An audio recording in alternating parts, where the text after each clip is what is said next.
नमस्कार, आप देख रहे हैं CWB हिंदी न्यूज।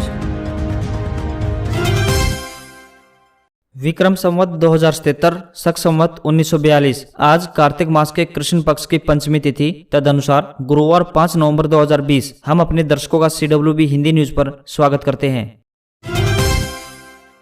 आज का विचार, जिनके पास अपने परिवार के लिए समय होता है वो जिंदगी में हारी हुई बाजी भी जीत जाता है।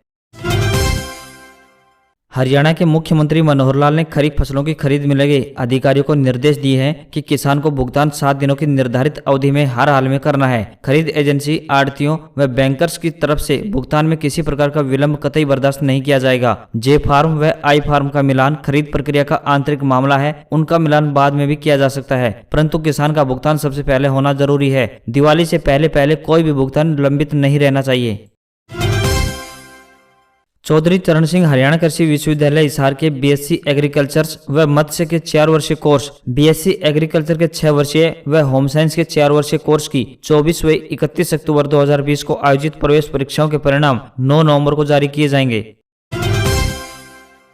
महिलाओं ने करवा चौथ का पर्व पूरे हर्षोल्लास के साथ मनाया। दोपहर से ही महिलाएं पार्क में एकत्रित होकर कहानी सुनने लगी थी। रात में चांद निकलने पर चांद के दर्शन कर महिलाओं ने व्रत खोला। महिलाओं ने करवा चौथ पर सदा सुहागिन रहने की मंगल कामना की। कोरोना काल में इस त्योहार में काफी बदलाव भी देखे गए। बाजारों में त्योहार के चलते पूरी चहल पहल रही। वहीं महिलाओं ने काफी संख्या में एकत्र होकर कहानी सुनने से परहेज किए। करवा चौथ पर महिलाओं में मेहंदी लगवाने का बेहद उत्साह रहा। बाजारों में मेहंदी लगाने वालों के यहाँ महिलाओं की लंबी लंबी कतार देखने को मिली।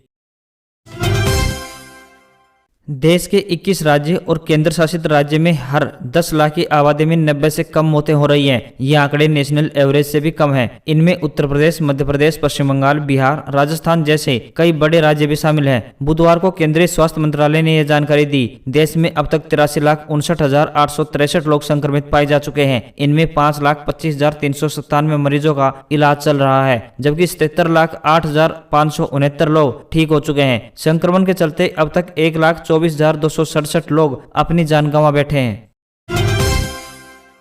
मुंबई पुलिस ने रिपब्लिक टीवी की editor in chief Arnab Goswami को बुधवार सुबह गिरफ्तार कर लिया। अर्नब पर 2018 में एक महिला और उसके बेटे को खुदकुशी के लिए उकसाने का आरोप है। देर रात अर्नब ने जमानत के लिए बॉम्बे हाईकोर्ट का रुख किया। आज इस मामले में सुनवाई हो सकती है। अलीबाग जिला मजिस्ट्रेट कोर्ट ने इस मामले में अर्नब गोस्वामी के साथ फिरोज शेख और नितेश शारदा को 14 दिन की न्यायिक हिरासत में भेज दिया है। आपको बता दें कि अर्नब पर क्या आरोप लगे हैं। साल 2018 में 53 साल के इंटीरियर डिजाइनर अन्वय नाइक और उसकी मां ने आत्महत्या कर ली थी। इस मामले की जांच CID कर रही है। अन्वय की पत्नी अक्षता ने इस साल मई में आरोप लगाया था कि उनके पति ने रिपब्लिक टीवी के स्टूडियो में इंटीरियर का काम किया था। इसके लिए 500 मजदूर लगाए गए थे, लेकिन अर्नब ने बाद में 5.40 करोड़ रुपए का भुगतान नहीं किया। इससे उनका परिवार तंगी में आ गया। परेशान होकर अन्वय ने अपनी बुजुर्ग मां के साथ खुदकुशी कर ली। अन्वय ने कथित तौर पर सुसाइड नोट में भी अर्नब और 2 अन्य पर आरोप लगाया था। चीन के साथ सीमा पर तनाव के बीच भारतीय सेना ने जवानों को ठंड से बचाने के लिए अमेरिका से गर्म कपड़े खरीदे हैं। सर्द मौसम में सेना की लंबे समय के लिए तैनाती के लिहाज से ऐसा किया जा रहा है। इन्हें पूर्वी लद्दाख में तैनात सैनिकों को दिया जा रहा है। कुछ सैनिकों को अमेरिका से ही मंगाई गई अत्याधुनिक सिक्स-फायर असॉल्ट राइफलें भी दी जा रही है। न्यूज एजेंसी ANI ने सर्दी से बचाने वाले कपड़ों और राइफल के साथ जवान की तस्वीर जारी की है। सरकारी सूत्रों ने बताया कि भारतीय सेना ने सियाचिन और लद्दाख में तैनाती वाले सैनिकों के लिए ऐसी 60,000 ड्रेस का स्टॉक रखा है।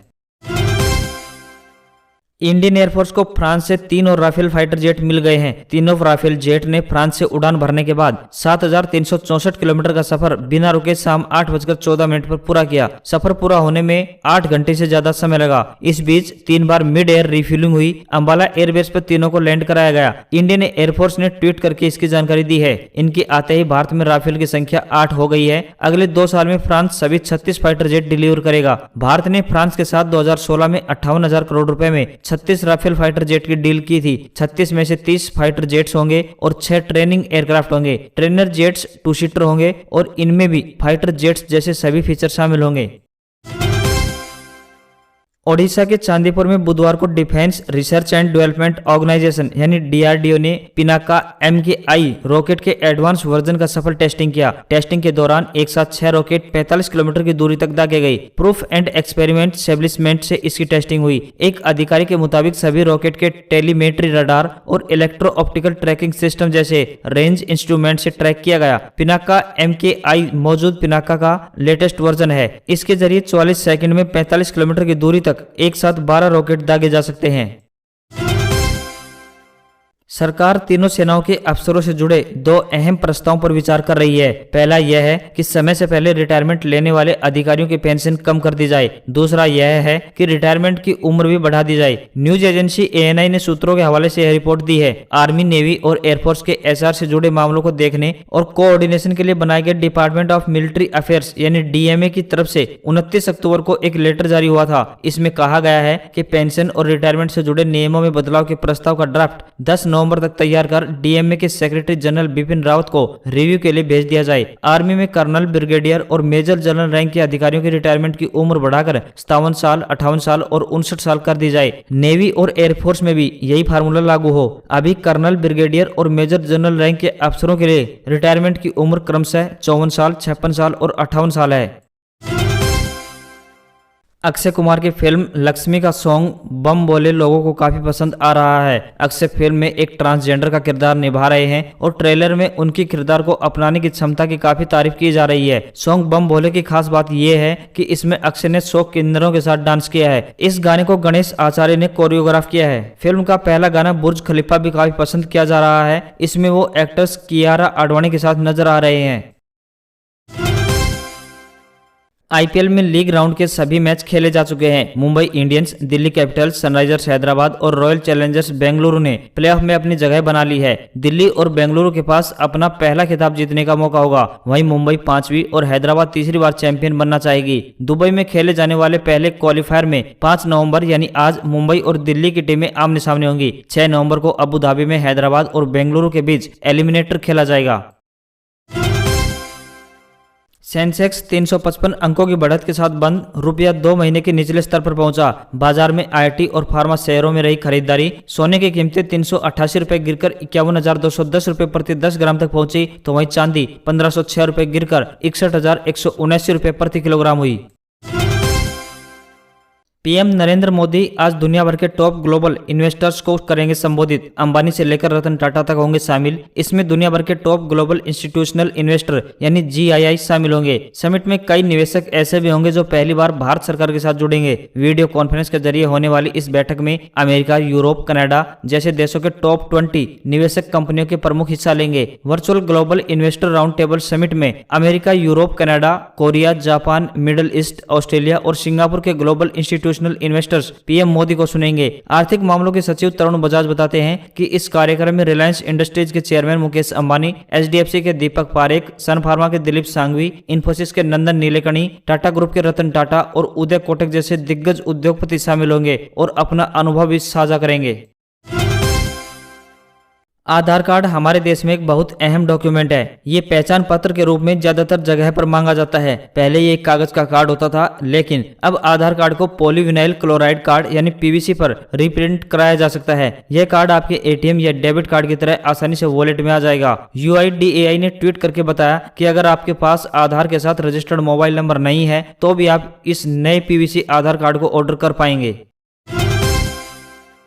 देश भर के 26 बैंकों के विभिन्न पदों पर भर्ती कराने वाली संस्था institute of banking personal selection यानी IBPS ने 2021 में होने वाली परीक्षाओं का शेड्यूल जारी कर दिया है। नए एग्जाम कैलेंडर के मुताबिक ऑफिसर स्केल 1 की परीक्षा 30 जनवरी को आयोजित की जाएगी। वहीं ऑफिस असिस्टेंट परीक्षा 20 फरवरी और प्रोबेशनरी ऑफिसर या मैनेजमेंट ट्रेनिंग के लिए 4 फरवरी को परीक्षा होगी। क्लर्क के पदों पर भर्ती के लिए परीक्षा 28 फरवरी को होगी। ये सभी तारीखें मेंस परीक्षा की हैं। पहले चरण में क्वालिफाई होने वाले कैंडिडेट्स ही इन परीक्षाओं में शामिल हो सकेंगे।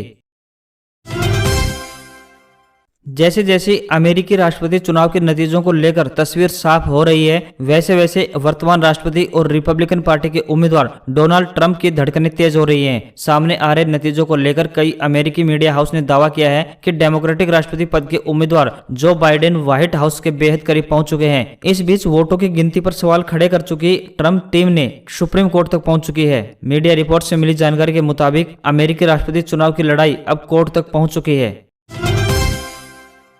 और अब बात आज के इतिहास की।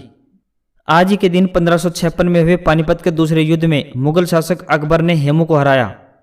महान स्वतंत्रता सेनानी चित्तरंजन दास का जन्म 5 नवंबर 1870 में हुआ। हरियाणा के भूतपूर्व मुख्यमंत्री तथा स्वतंत्रता सेनानी बनारसी दास गुप्ता का जन्म 5 नवंबर 1917 में हुआ। रातों रात सोशल मीडिया पर वायरल वीडियो से स्टार बनने वाली रानू मंडल का जन्म 5 नवंबर 1960 में हुआ था। वेस्टइंडीज के महानतम तेज गेंदबाज मैल्कम मार्शल का निधन 5 नवंबर 1999 में हुआ। हिंदी फिल्म निर्माता निर्देशक B.R. चोपड़ा का निधन 5 नवंबर 2008 को हुआ था।